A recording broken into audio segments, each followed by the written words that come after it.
Hello friends, இன்றைக்கி என்னோட ஸ்டைலில் வெஜ் கொத்து சப்பாத்தி எப்படி செய்யணும் பார்க்கலாமா? அதுக்கு ஒரு கடையில் 2 டேபிள் ஸ்பூன் எண்ணெய் சேர்த்துட்டு ஸ்லைஸ் பண்ண வெங்காயத்தை சேர்த்துக்கிறேன். 2 பெரிய வெங்காயம் ஸ்லைஸ் பண்ணி வச்சுருக்கேன். சேர்த்துட்டு நல்லா வதக்கிக்கலாம். அது கூடவே நறுக்கி வச்சுருக்க கேரட், பீன்ஸு, குடமிளகாய் சேர்த்துட்டு கூட 1 டீஸ்பூன் இஞ்சி பூண்டு சேர்த்துட்டு காய்கறிக்கு மட்டும் தேவையான உப்பு சேர்த்து நம்ம வதக்கிக்கலாம். ஏன்னா ஆல்ரெடி சப்பாத்தியில் நம்ம உப்பு சேர்த்து தான் ரெடி பண்ணி வச்சுருப்போங்கனால காய்க்கு மட்டும் தேவையான உப்பு சேர்த்து ஒரு 50% வதக்குனதுக்கப்புறம் காரத்தேவையான மிளகாத்தூள் சேர்த்துக்கலாம். மிளகாத்தூள் சேர்த்துட்டு நல்லா மிக்ஸ் பண்ணிக்கோங்க. கூட டொமேட்டோ கெச்சப் ஒரு 2 டீஸ்பூன், சோயா சாஸ் ஒரு 1/2 டீஸ்பூன் சேர்த்துட்டு நல்லா மிக்ஸ் பண்ணி விட்டுக்கோங்க.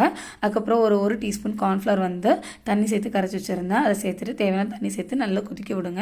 ஏன்னா அந்த கார்ன்ஃப்ளவரில் ரா ஸ்மெல் போய் கலர் அளவு சேஞ்ச் ஆனதுக்கப்புறம் நல்லா நீளமாக தின் ஸ்லைஸாக கட் பண்ணி வச்சுருக்க சப்பாத்தி சேர்த்துக்கிறேன். நான் நைட் ரெடி பண்ண சப்பாத்தி கொஞ்சம் இருந்தது, அதில் தான் மார்னிங் இதை ரெடி பண்ணிகிட்டு இருந்தேன். சூப்பராக வந்துருந்தது. ஸோ இந்த மாதிரி நல்லா மிக்ஸ் பண்ணி விட்டதுக்கப்புறம் லோ ஃப்ளேமில் ஒரு 5 மினிட்ஸ் வச்சு எடுத்து கொத்தமல்லி இலை தூவியாக இருக்குனீங்கன்னா என்னோட ஸ்டைலில் வெஜ் கொத்து சப்பாத்தி ரெடி.